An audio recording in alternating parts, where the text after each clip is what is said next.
Welcome back to geometry. We're at section 10.2, area of trapezoids, rhombuses, and kites. We're going to start with our first shape, which is a trapezoid. And before we do that, we're going to try and figure out why this formula works. Let's put a B1 here for our first base. We're going to put a base 2, which is going to cover this entire length from here to the end of our trapezoid. And then put an H here for the height. Alright, also, we're going to pretend that this shape has a straight line. So in your notes, this line should have been made straight. And so what we should be shown is that this line should be admitted. In fact, let's erase that right now. We'll erase this line. And so each of those shapes were both trapezoids because remember, we just need one pair of lines parallel. But it'll be easier for us to see why this formula works if we think of this in terms of a rectangle and a triangle versus a parallelogram and a triangle. So looking at this, we also know that we would know since these two lines are the same, they're each congruent. Okay, and so if I were to decide, hey, we're going to find out the area of this whole shape, well, we have an area of a rectangle plus the area of a triangle, and that's going to equal the area of our trapezoid. So if I think about how to find the area of a rectangle, we know that the area is going to be base times height. Okay, so in this problem, we have B1 here. This is also going to be B1 down below. So we have B1 multiplied by the height is for our rectangle. For our triangle, it's going to be 1/2, and then our base in this problem is going to be B2 minus B1, and then multiplied by the height. Now let's think about this. How did I get B2 minus B1? Well, B2 minus B1 would give us this B left over, which is the base of our triangle. So that's why I have 1/2 times B2 minus B1 multiplied by H. Alright, next, I'm going to put a 1 in front of our BH, so 1 B1 times H. And then again, I haven't changed anything, I just put a 1 in front of this. Alright, plus we're going to then times 2 all the way, or sorry, we will multiply 1/2 all the way through, which is going to give us 1/2 B2. Now I still have this H here, so we still have to keep that H there, minus, and then 1/2 multiplied by B1, and we still have the H here as well. Alright, next we're going to combine like terms. To combine like terms, let's underline what we have as the same. We have 1 B1H minus 1/2 B1H. B2H is a different term, so we can't do anything with this yet. So when we combine like terms, this drops down to 1/2 B2H. 1 minus 1/2 is positive 1/2 B1H. Alright, from there we look and we see that they share a 1/2 H and a 1/2 H. So I can pull out a 1/2 H, and what's left is going to be B2 plus B1. And this becomes our formula for the area of a trapezoid. So we have area is equal to 1/2 H multiplied by base 1 plus base 2. And so this is the work that we would show to why this formula works. Alright, next we're going to find the area of each trapezoid. This first problem is an easier problem because they give us everything we need. 20 is base 1, 36 is base 2, 18 is our height. So area is equal to 1/2 18 multiplied by 20 plus 36. 1/2 times 18 is 9, 20 plus 36 is 56, and then we can multiply that out. On problem 2, we're actually going to have to draw in our own height. So here comes this line, 90-degree angle here, 90-degree angle here. And if this piece is 11, then this piece is going to be 11 as well, which makes this piece 5, because 5 plus 11 gives me 16. Furthermore, I can say that a squared plus b squared equals c squared, so h would be 12.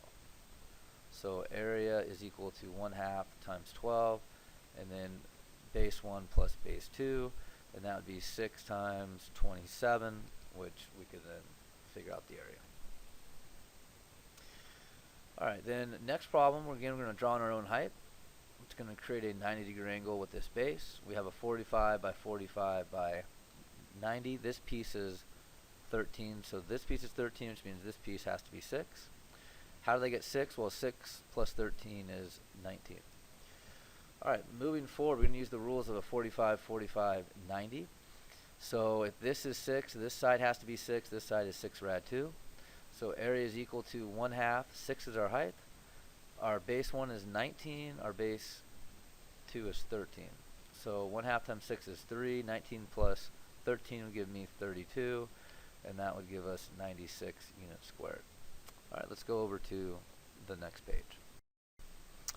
Alright, we're back. How can you find the area of a rhombus by looking at triangles? So let's think about this for 1 second.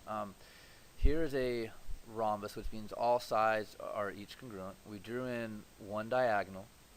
And so if we think of the area of a rhombus, it looks like it's going to be 2 times both triangles, right? I mean, if we find the area of this triangle and add up with the area of this triangle, we're going to find the area of the whole rhombus. So the area of a rhombus would equal 2 times the area of one triangle. So I can think of that as 2 times 1/2 and then base times height. Okay, so again, we're just going to take 2 times the area of one triangle. Well, as I look at what we have here, again, I'm given one diagonal, so let's call this D1. Okay, again, that's just one diagonal. And for this triangle right here in pink, we're going to draw down a height. And remember, the height is going to be perpendicular. Okay, so here's our h. And so if I were to plug this in, I have 2 times 1/2. Well, our base of this triangle is going to be D1. And our height is just going to be h. Alright, next, let's rewrite this as, I'm going to rewrite 1/2 D1 first. So I have 1/2 D1 first, and then 2 times h. Now, if I think about 2h, that means I can draw a second h here, okay? Because this h is the same as this h, because we know that in a rhombus, these diagonals aren't congruent, but they'll bisect each other. So we know that these two lengths are the same. Alright, well, since these two lengths are the same, really when I write the term 2h, 2h is the same as our second diagonal, which goes all the way through. So it's no surprise that our formula for the area of a rhombus is 1/2 D1, and then instead of 2h, I'm going to put D2. And so again, that becomes our formula for the area of a rhombus, 1/2 D1 multiplied by D2. And in a sense, what we're saying here is we take 1/2 and then D1 times D2. So the way that we can solve this is similar to a triangle, but instead of 1/2 base times height, it's going to be 1/2 and then D1 D2.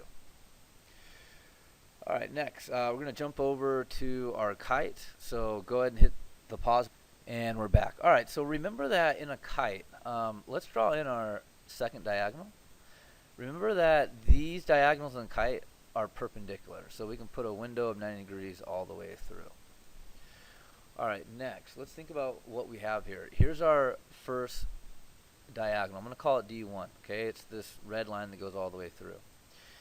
And if we think about a kite, hopefully you can see that we have one triangle. Well, we have 4 triangles, but we want to find the area of this triangle and then the area of our smaller triangle. Okay, and so the way that we can do that is we're going to find the area for each triangle. So this big, huge triangle, I'm going to say area is equal to 1/2 base times height. Well, let's think about what we have here. Our base of this big triangle is D1. And let's put in an H here. And actually, let's call this H2 and H1. Okay, and so H2 is for our second triangle. So we have 1/2 D1 times H2. Alright, and then for the smaller triangle, we have area is equal to 1/2 D1 times H1. Alright, well, the area for the whole shape, we're now going to combine these. So we have 1/2 D1 times H1 plus 1/2 diagonal 1 times height 2. And if I look and see what we have in common, we see that we share a 1/2 D1 and a 1/2 D1. So I'm going to pull that out, and I would get area is equal to 1/2 D1 times, and then on the inside I would get H1 plus H2. Well, if I think about adding up H1 plus H2, H1 plus H2 would be our second diagonal. So we would get area is equal to 1/2 D1 times D2, and that becomes our formula for the area of a kite, D1 times D2. And what's nice about this is the area of a kite and a rhombus have the same exact formulas. Alright, we're going to solve. We have 9 and 9 here, 5 and 5, so area is equal to 1/2 18 times 10, again D1 times D2. That gives me 9 times 10, 90 meters squared. Alright, let's draw in our second diagonal. Remember that in a rhombus we have a 90-degree angle all the way across. If this whole length is 24, that means this piece is 12 and this piece is 12. And next I can do 12 squared plus, I guess let's call it b. b squared equals 13 squared. b is equal to 5. And if b is equal to 5, we have 5 and 5. Area is equal to 1/2 24 times 10, and that would be 120 feet squared. Alright, next we have 3 and 3, 1 and 4. Area is equal to 1/2. Our first diagonal will be 6. Our second diagonal is 5. So we end up getting 15 centimeters squared.